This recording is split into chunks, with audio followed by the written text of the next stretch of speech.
Mi nombre es Lucía Torres y actualmente soy profesora de inglés, pues realmente me apasiona la docencia. Trabajo en una prestigiosa preparatoria en el corazón de la ciudad. Mi vida diaria es una rutina académica, siempre entre libros y jóvenes estudiantes ansiosos de adquirir conocimientos del mundo, aunque no todos. Pero a pesar de la normalidad de mi vida, existen ciertas experiencias que he tenido que perturban mi mente de vez en cuando.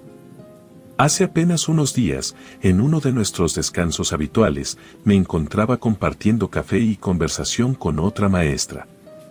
Entre risas y anécdotas de nuestros respectivos días laborales, la plática derivó hacia un territorio más oscuro e incomprensible que son las experiencias paranormales. Aquellos encuentros con lo misterioso, con lo raro, que han marcado nuestras vidas de formas que aún no podemos entender. Aquella ocasión le relaté con detalles una experiencia que había vivido en mi juventud, una que aún hoy en día me hace estremecer. Y aunque noté un brillo de sorpresa y escepticismo en sus ojos, continué mi narración. Creo que, en el fondo, ella no me creyó del todo. Pero bueno, estoy dispuesta a compartir mi historia con quien se atreva a leerla o escucharla, con la esperanza de que comprendan que lo bueno y lo malo coexisten en nuestro mundo. Y que a veces, lo malo se camufla de bondad para confundirnos y hacernos daño. Todo sucedió cuando yo era una joven de 17 años, llena de dudas e inseguridades, tratando de comprender el complejo mundo del amor y las relaciones. Vivía en un pueblito de Morelos, un lugar en el que los días pasaban lenta y tranquilamente. Allí vivía con mi abuela y mi madre, dos mujeres fuertes a las que admiro hasta el día de hoy, quienes siempre han velado por mi bienestar. Mi madre pasaba la mayor parte del tiempo trabajando, siempre esforzándose por proporcionarme un futuro mejor. Como resultado, la mayoría de las veces me quedaba al cuidado de mi abuela, quien se convirtió en mi confidente y guía durante ese tiempo. Por aquel entonces, me encontraba en un periodo de rebeldía y confusión. Había dejado la escuela durante un año, una decisión dada a mi bajo rendimiento académico, y tomada como una forma de castigo por no haberme esforzado lo suficiente en mis estudios. En ese entonces no entendía el valor de la educación. Ya que no iba a la escuela, tenía que ayudar a mi abuela en las labores del hogar. Ella me había enseñado a cocinar, y cada día preparábamos juntas la comida para las 3. También lavaba los trastes después de cada comida. Además de cocinar y lavar los trastes, también me ocupaba de la ropa. Separaba la ropa por colores y tipos de tela antes de ponerla en la lavadora, con el fin de evitar que se dañaran o decoloraran. Me había acostumbrado al aroma del suavizante y a la sensación de la ropa fresca y limpia. Cuando terminaba con la ropa, tomaba la escoba para barrer, quitando el polvo. Después, trapeaba, dejando el suelo brillante y limpio. Mis abuelas siempre decían que uno podía decir mucho de una persona por cómo mantenía su hogar, por lo que siempre intentaba hacer las cosas lo mejor posible, aunque en el fondo ansiaba regresar a la escuela. Además del quehacer, los domingos por la mañana eran especiales para mí y mi abuela. Asistíamos a la iglesia, ella era una mujer muy devota y disfrutaba de su fe. En esa iglesia, que destacaba por su arquitectura antigua y sus bancos de madera, también se encontraba Víctor, un amigo de la escuela que era sacristán. Estaba allí no por fe, sino también como castigo de su madre después de haberse escapado de su casa para ir a una fiesta de la preparatoria. Así que por un tiempo tendría que ayudar en las tareas de la iglesia. Fue en esa misma iglesia donde conocí a Ramiro, un chico que acudía a la misa con su tía todos los domingos. La primera vez que lo vi, él estaba sentado en las bancas de la derecha, justo en la primera fila, mientras que yo estaba en las de la izquierda, en la tercera fila, así que podía verlo perfectamente. Me parecía el chico más guapo del mundo, su sonrisa iluminaba la iglesia entera, y sus ojos rasgados me parecían las puertas del universo. Ese día llevaba una chamarra azul marino que contrastaba con su piel clara y un pantalón de mezclilla. Después de la misa, intenté encontrarlo entre la multitud, pero ya no lo vi. Esa misma tarde, decidí ir a una de las pizzerías del centro con mis amigos. No soy una gran fanática del fútbol, por lo que cuando el partido comenzó en las pantallas del restaurante, me distraje mirando a las personas que entraban y salían del lugar. Fue entonces cuando lo vi. Era el chico de la iglesia y acababa de llegar con un par de amigos. Mi corazón latió con fuerza al verlo entrar. Ramiro se dirigió hacia la mesa de enfrente, que casualmente daba hacia la televisión donde se transmitía el partido. Él y sus amigos parecían estar sumamente interesados en el juego, pero yo no podía quitar mis ojos de él. De vez en cuando, veía sus ojos desviarse del partido y mirar en mi dirección. Al principio pensé que estaba alucinando, pero mi amiga, que había notado mi interés, corroboró lo que estaba viendo. No podía evitar sonreír cada vez que nuestros ojos se encontraban, y él correspondía a mis sonrisas con las suyas. Sentí una conexión inmediata con él, como si fuéramos dos piezas de un rompecabezas destinadas a encajar. Mis amigos querían irse después de un rato, pero les rogué que se quedaran un poco más. No quería perder la oportunidad de compartir aquel espacio con aquel chico. Uno de mis amigos me comentó que el chico no era del pueblo, que venía de Puebla y probablemente por eso no lo había visto antes. Luego de varios intercambios de miradas y sonrisas, una de las meseras del lugar se acercó a nuestra mesa con un licuado que yo no había pedido. Con una sonrisa, me dijo que la malteada era un regalo del chico de la mesa de enfrente.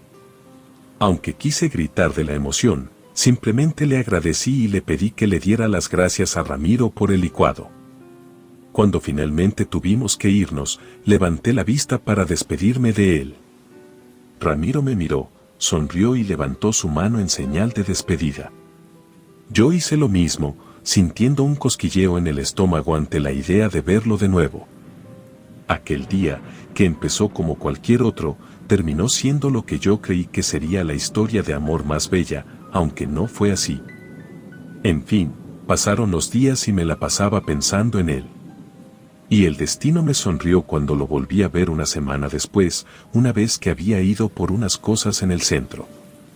Y esa vez aproveché la oportunidad para invitarme a salir, y con todo el entusiasmo del mundo acepté. Fue un tranquilo domingo por la tarde cuando me encontré con él, el chico que había conocido en la iglesia y con quien había estado coqueteando en la pizzería. Decidimos dar un paseo casual, bajo el sol, refrescándonos con helado que compramos en el parque. Mientras comíamos nuestros helados, empezamos a platicar, dejando que la conversación fluyera naturalmente. Me dijo que se llamaba Ramiro, y compartió conmigo que era originario de Puebla y que se había mudado al pueblo para vivir con su tía debido a algunos problemas familiares que habían tenido. Por alguna razón, sentí que podía confiar en él. Por mi parte, le hablé de mi vida, mis rutinas y los sueños que ansiaba lograr algún día. Fue sorprendente cómo nuestras palabras y risas llenaron la tarde, haciendo que el tiempo se pasara volando. Después de terminar nuestros helados, decidimos explorar más allá y caminamos por una calle muy larga. Los adoquines bajo nuestros pies resplandecían con la luz del atardecer. Yo llevaba unos tacones altos, no fue la mejor idea para un paseo, pero aproveché para acercarme más a él, así que le pedí que si podía tomarlo del brazo para mantener el equilibrio. Su brazo resultó ser el soporte perfecto, brindándome la estabilidad que necesitaba, y me sentí muy feliz. Cada vez que hablaba, su voz me parecía perfecta. Tenía un tono cálido y reconfortante que me hacía sentirla más afortunada. Y cada vez que sonreía, mi corazón parecía dar saltos de alegría. Sé que suena a una historia de amor, pero no fue así. Ese solo era el comienzo de una historia de terror absoluto. Pasaron 5 meses desde aquel domingo. Durante ese tiempo, Ramiro y yo continuamos viéndonos a diario, aunque a veces solo por unos minutos. Cada encuentro era como una pequeña chispa de felicidad en mi vida. Sin embargo, a pesar de nuestra cercanía, nunca me pidió que fuéramos novios oficialmente, y una pequeña voz en mi interior me decía que tal vez nunca lo haría. Además, comenzó a cambiar. Empezó a pedirme dinero prestado, a pedirme que le comprara comida, y su trato hacia mí se volvió más frío y distante. Era como si se hubiera transformado en una persona completamente diferente a aquel chico encantador que conocí. A pesar de todo, no podía evitar sentir un fuerte apego hacia él. Mi abuela y mi madre se percataron del cambio de mi comportamiento y de que mi apetito había disminuido considerablemente y ya no mostraba interés en ayudar en las tareas del hogar. Mis amigos, viendo mi tristeza, me aconsejaban dejarlo, pero era algo que no podía hacer, lo quería demasiado. Estaba tan envuelta en mis sentimientos por Ramiro que cualquier sugerencia de romper con él era insoportable de escuchar. Después de 7 largos meses de estar con él, claro, sin compromisos, Ramiro decidió poner fin a todo.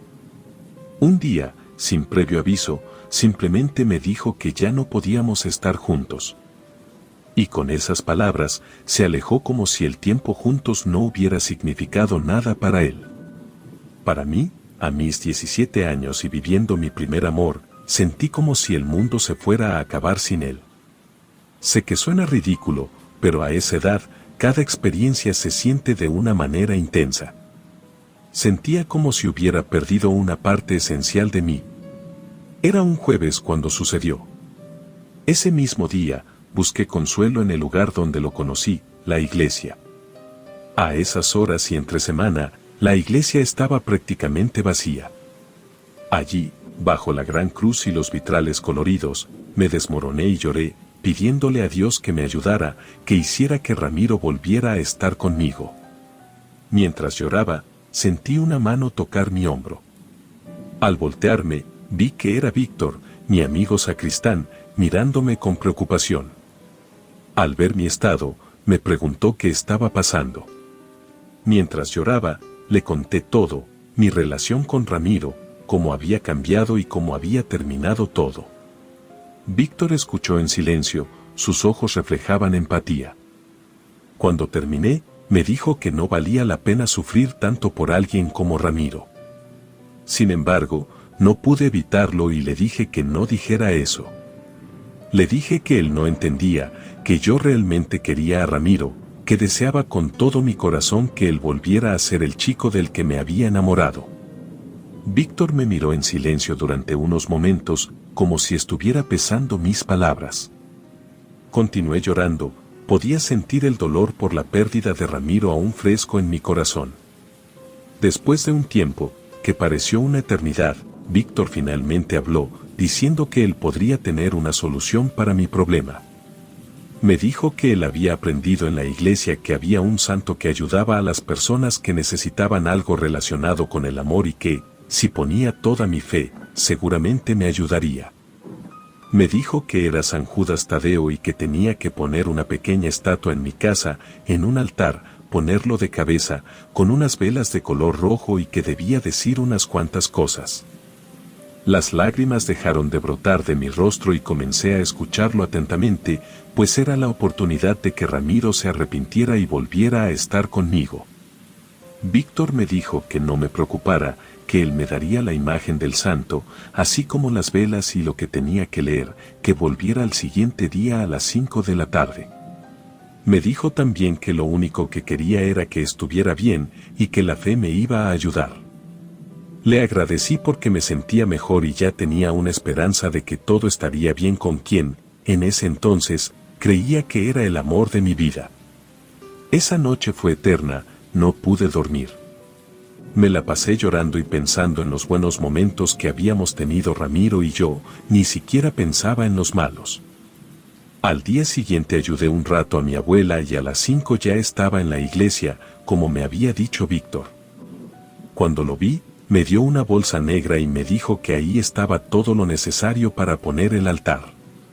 Me dijo que no podía hablar mucho porque tenía trabajo, pero que en una hojita dentro de la bolsa estaban todas las instrucciones. Asentí con la cabeza y le di las gracias. Me dio un abrazo y me fui a casa. La verdad no le dije a nadie sobre eso, a nadie, porque me daba mucha pena que se burlaran de mí o me regañaran. En el fondo me sentía ridícula por hacer algo así, pero de verdad sufrí mucho por Ramiro y solo quería que todo fuera como antes. Al llegar a casa, decidí ignorar la cena con mi madre y mi abuela debido a la falta de apetito. Apenas entré a mi habitación, el agotamiento me venció y me quedé dormida, aún con la bolsa negra sin abrir. Desperté alrededor de las 10 de la noche y me dispuse a abrir la bolsa. Dentro encontré 6 velas rojas, un manojo de hierbas secas y 2 hojas de papel. Una de las hojas contenía una serie de oraciones que debía recitar, unas estaban en español y otras eran letras que no tenían ningún sentido, y la otra tenía las instrucciones detalladas. También había un frasco con un líquido extraño. Pero lo más importante de todo era la pequeña estatua de cerámica de San Judas Tadeo, estaba vestido de verde y tenía barba. Bueno, me dispuse a hacer el altar, prender las velas, esparcir las hierbas sobre la mesita y decir las oraciones que decía la hojita. Las que eran letra con letra me costaron mucho, no sabía cómo pronunciarlas, pero hice mi mayor esfuerzo.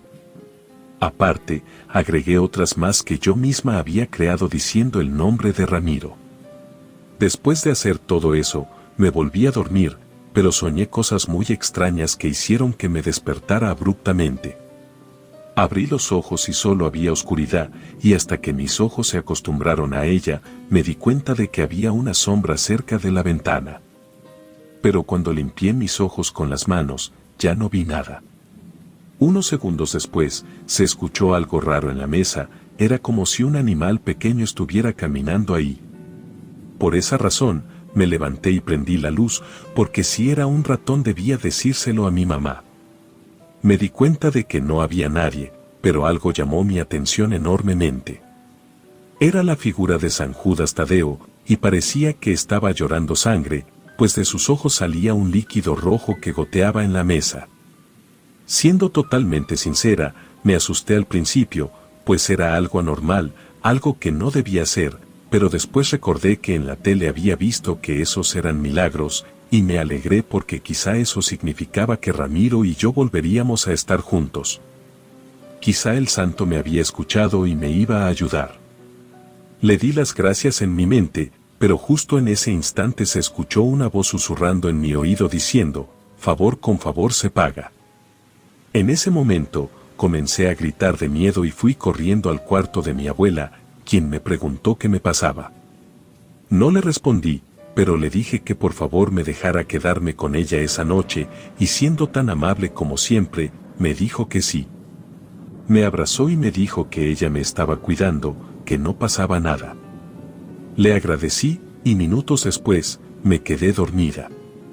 Al día siguiente, desperté más tranquila, y cuando me dispuse a ir a mi cuarto y tirar todo lo del altar del santo porque ya me había dado miedo, alguien tocó la puerta. Y cuando abrí, vi que era Ramiro. No podía creerlo, era él. Me abrazó y me dijo que lo sentía, que se había dado cuenta de que de verdad me quería y que quería hacer las cosas bien. Me quedé en shock. Estaba muy feliz, el santo me había ayudado. De verdad era un milagro. Ese mismo día, nos hicimos novios oficialmente, y yo estaba muy contenta.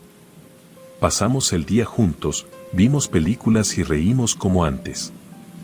Esa misma noche, le agradecí a San Juditas, todo era gracias a él. Después de eso, me fui a dormir, pero algo volvió a despertarme. Era la ventana de mi cuarto que se había abierto de par en par, y el aire estaba soplando muy fuerte. Me asombré, pues no era algo habitual, y de repente el viento tiró todas las cosas del altar del santo. Me levanté y prendí la luz de nuevo. Me di cuenta de que las velas estaban en el suelo, las hierbas y el líquido se habían caído y derramado, y lo peor era que el santo de cerámica se había hecho pedazos. Pero eso no fue lo que me sorprendió enormemente. Había algo en el suelo que no tenía sentido. Alrededor de los pedazos de cerámica había una pequeña figura negra en el piso. Cuando la levanté para verla más de cerca, era la figura de una cabra negra y tenía algo escrito abajo. La solté inmediatamente y eché todo en la basura. No pude dormir toda la noche porque escuchaba cosas extrañas en el cuarto. Había susurros diciendo que tenía que pagar el favor y que no me escaparía. Me la pasé en vela, totalmente en shock, muerta de miedo. Ni siquiera tuve el valor de ir con mi madre o mi abuela, simplemente estaba en una esquina de la cama hecha bolita del miedo. Hasta que amaneció y fui corriendo a ver a Víctor. Le grité que era todo eso y primero me dijo que no sabía de qué estaba hablando, pero le dije que no se hiciera tonto, que era esa cabra y porque escuchaba cosas raras por la noche. Él cedió finalmente y me dijo que lo sentía, pero que debía ofrecer algo a cambio de un favor que le había hecho el diablo. En ese momento, le di una cachetada y le dije por qué me había hecho eso, y me dijo que era porque había visto la oportunidad perfecta. Aparte, el diablo de verdad me había ayudado y ahora tenía que conseguir algún sacrificio para saldar la deuda. Lloré y lo odié con toda mi alma. Le había estado rezando al diablo, a algo malo, no a alguien bueno. No tuve otra opción más que decírselo a mi madre y a mi abuela. Ellas se asustaron mucho por su religión y me llevaron a la iglesia. Hablaron con el padre y le contaron lo que había sucedido, y el padre corrió a Víctor de la iglesia. Después de eso, jamás volví a verlo. Al parecer, se fue del pueblo o quizá algo muy malo le pasó. El padre fue a mi casa y la bendijo, al igual que a mí. Y funcionó. Mi abuela me dijo que Dios siempre nos iba a ayudar sin importar qué. Días después, terminé mi relación con Ramiro, y aunque le sorprendió, aceptó. Yo sabía que había sobrepasado los límites por amor, por alguien que no valía la pena, y que si se había portado bien de nuevo conmigo, no era real, solo algo que hizo el diablo. Acepté dejarlo ir y jamás hacer nada para que alguien me quiera. El mal está en todos lados, incluso se disfraza del bien para entrar en nuestras vidas, así que debemos ser cuidadosos y pensar bien en lo que hacemos por amor. Relato anónimo.